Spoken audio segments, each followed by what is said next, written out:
What's going on, everybody? Welcome back to the vlog, episode 30. In this episode, I return to where I belong. That's the 1-2 tables at Orange City Racing and Card Club. I've still got my fever for 2-5, but I've got some bankroll work to do. Not going to waste any more time. Let's get into some hands. Let's get to it. If you're playing poker on the Poker Bros app, there's a club you've got to join, Button Clickers. This group has many vloggers in it, including Doug McCusker, who got me into the group, and I've been made an official affiliate. So, if you're interested in playing poker with me, join Club 21839 and use the referral ID 720791. I'm playing under the name BDM Professor.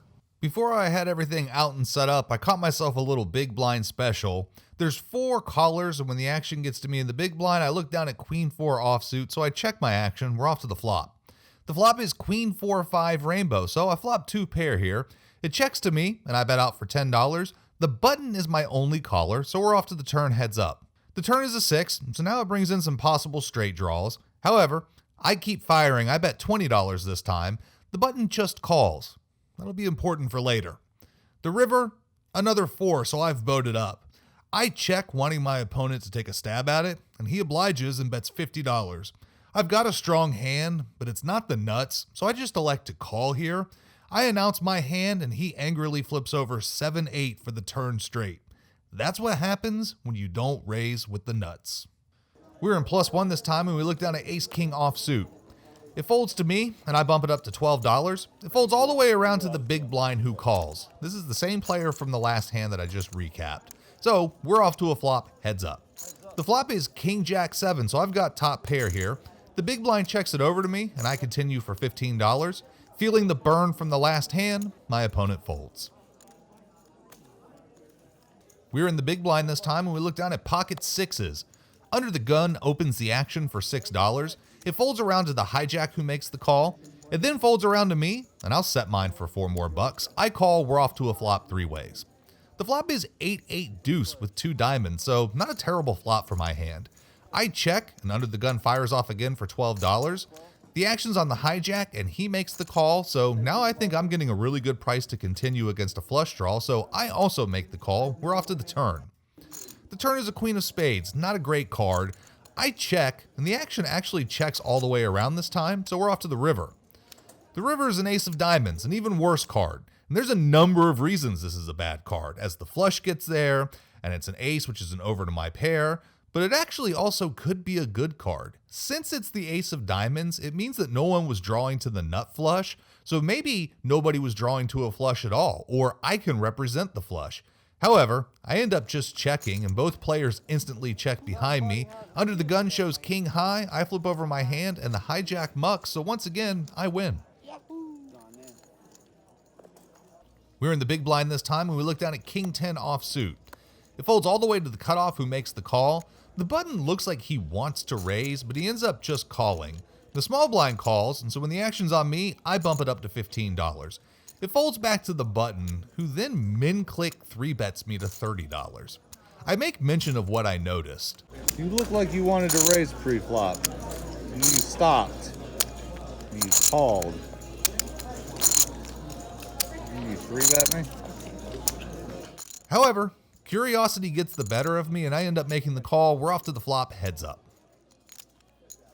The flop is 4-5-8 with 2 hearts, so I don't connect here. I check, and my opponent checks behind, so we're off to the turn. The turn is a 9 of diamonds, so it's going to bring some straight draws in. I check again, and this time my opponent down bets to $15. I can't beat anything, though, so I make the fold here, and he ends up showing ace-king offsuit. Kind of an interesting way to play it, and truth be told, he probably got more out of me by limp 3-betting than if he had just raised pre-flop. We're in the big blind this time, and we look down at Jack 5 offsuit. There's a call from under the gun, and it folds all the way around to the hijack who calls. The button calls, and the small blind calls as well. So there's 5 players total. If I want to play this hand, I should probably raise, try to get rid of some people. But I don't. I check. We're off to the flop. The flop is Jack 4-4, so I flop 2 pair here. It checks to me, and I bet $10. Under the gun folds, but the hijack calls. Everybody else folds. We're off to a turn, heads up. The turn is a 10, so not a great card, but not a terrible card. This time, I bet out for $20. My opponent very quickly calls me, so we're off to the river. The river is a blank, And so I decided to go ahead and slow down here, and I check. And my opponent bets $20. I go ahead and make the call thinking I could be good here some of the time, and my opponent shows me Jack Queen. She's an older Asian woman, and she's never doing that with a weaker Jack than me. I should have known better. After this hand, I went card dead for about an hour. Pretty much only played my blinds, and the two hands that I made it past the flop with, I lost with both of them. Frustrated and anxious to see a good hand, I'm in the small blind this time, and I look down at ace-king offsuit. It folds around to the hijack, who bumps it up to $7, and it folds to me, and I put in the 3-bet to $21. Action's back around to the hijack, and he ends up making the call. We're off to the flop, heads up. The flop is 4-5-6 with 2 spades. I check, and my opponent checks behind, so we're off to the turn. The turn is an 8 of hearts, and now it's brought in 2 flush draws. My hand's just getting worse and worse.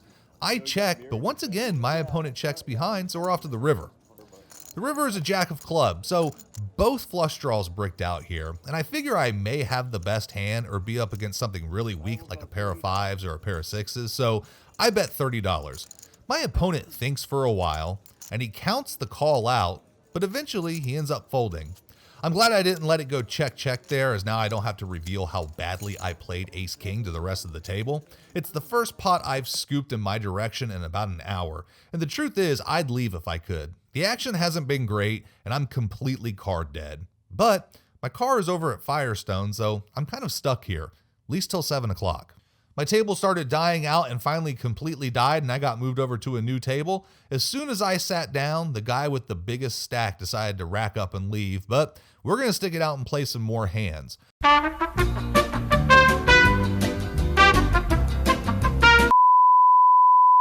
We're in the cutoff, and we look down at ace-5 of clubs. There are 2 early position callers before the action's on me, and I bump it up to $10. The button calls. Action's back on the low jack, and he also calls. The hijack calls as well. We're off to a flop 4 ways. The flop is 4-7 king with 2 clubs, so I flop the nut flush draw here. It checks to me, and I continue on for $35. The button makes the call. The low jack and hijack both fold, so we're off to a turn heads up. The turn is bink central. It's a queen of clubs, so now I've gotten there. With the nut flush, I decide to go ahead and slow down and check, see if my opponent will take a stab, but he checks behind. We're off to the river. The river is an 8 of spades, pretty inconsequential. On this card, I bet $45 looking for some thin value out of a king, and my opponent makes the call. I show, and he shows ace-king off for top pair, but I win. Could I have squeezed $50 or $55 or $60 out of this opponent? I'm just not really sure. I hadn't been at this table very long, and the guy seemed kind of tight, so I just wanted to make sure I got some value for my made hand. We were in +1, and we look down at pocket 8s. Under the gun opens up the action for $10. I make the call, +2 calls as well. It folds all the way around to the small blind, who calls. The big blind folds. We're off to the flop. The flop is 4-5-8 with 2 hearts, so I flop top set here on a connected board. Under the gun bets out of turn for $20. I ask why he's betting so fast. Why you betting out so quick? What you got? The small blind checks. He bets his $20, and then I raise to $60. It folds back around to under the gun, who makes the call. We're off to the turn heads up. The turn is an ace of diamonds, and I'm not sure if this is a good card or a bad card. My opponent checks. He only has about $60 behind him, so I put him all in. He doesn't think too long, and then he folds.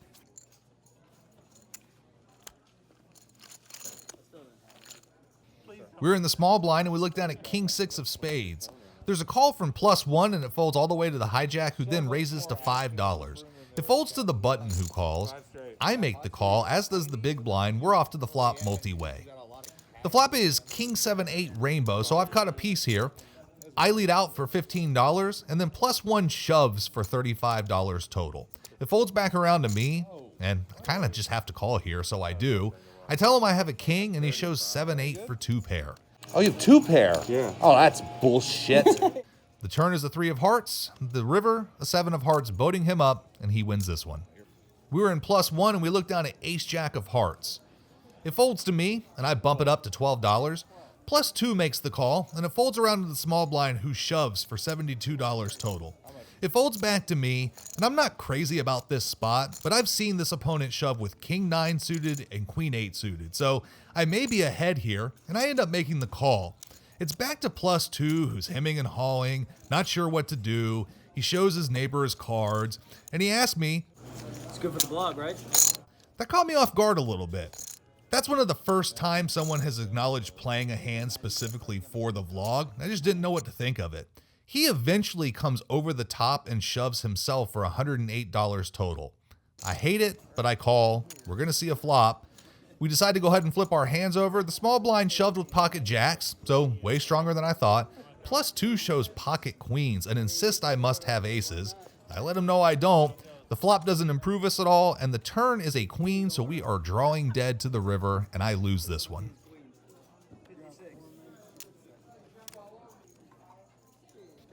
We're in the small blind this time, and we look down at King 10 offsuit. It folds all the way around to the button who makes the call. The action's on me, and I bump it up to $10. The big blind folds, but the button calls. We're off to a flop, out of position, heads up. The flop is 10 high with 2 spades, so I've got a piece here. I bet out for $15 with my top pair, and he pretty quickly calls, so we're off to the turn. The turn is a 9 of diamonds, shouldn't really change much. I lead again on this card for $30, wanting to charge any draws that could be out there. And once again, my opponent calls, so we're off to the river. The river is a queen of diamonds, and this isn't a great card as Jack 8 and King Jack both get there, but the flush draw bricked out. I'm not going to slow down on this card though, and I shove for my last $120, and my opponent folds. There's an under the gun straddle. We're in the cutoff with ace jack of hearts. It folds around to the hijack who calls. Apparently I just make the call here instead of raising. I don't know why. And it folds back to the straddler who checks his option. We're off to the flop. The flop is jack high with 2 clubs, so not a bad flop. It checks to me, and I bet out for $15. Under the gun folds, but the hijack calls. We're off to the turn. The turn is a 4 of diamonds. Shouldn't really change anything. My opponent checks to me again, and I bet out for $40, and he folds. In the final hand of the night, we're on the button. We look down at 5-6 of clubs. It folds all the way around to the cutoff who makes the call. The action is on me, and I bump it up to $10. The small blind makes the call and once again proclaims it's for the vlog. The big blind calls, and the cutoff also calls. So we're off to a flop multi-way. The Rays have got nobody to fold. How wildly effective. The flop is deuce 5-8 with 2 clubs, so I've got a pair and a flush draw here. It checks to me, and I bet out for $22. The small blind looks conflicted. Hemming and hawing with queens again over there. He eventually makes the call and once again declares it's for the vlog. Fine. Whatever. I guess. It's for the blog. For the vlog. The cutoff also calls here, which I didn't expect, so we're still off to a turn 3 ways. We're going to bink it again. The turn is a queen of clubs. I've made my flush. Once again, it checks to me, and so I bet out for $55. About 55 for the vlog. Son of a bitch. The small blind then comes over the top and goes all in. The cutoff folds, and, well, it's for the vlog, I guess. I make the call. I'm actually pretty confident in my hand, and I'm really more worried about another club coming out than, say, the board pairing or anything. The river is a blank. It's a great card. I tell him I have a flush, and he asks what it is. I show my hand, and he flips over King 4, surprised that he won. This is the 3rd time this opponent has had it over me, and I'm just getting tired of it. Frustrated and feeling the tilt starting to sink in, I decide to go ahead and pack it up for the day. So there you have it. That's a wrap on episode 30. Not the greatest night in the world. It was really kind of a bummer because I played this session on the day that episode 25 came out, and I got a little bit of an acknowledgement from Doug McCusker and Happy Face Hold'em. And it's just kind of cool having other vloggers recognizing the channel and interacting and stuff. And I really wanted to parlay that into like a good, successful session, and it just didn't happen. I tried to make it happen, and I think that's part of the problem. You can't force the action. You have to let it happen organically.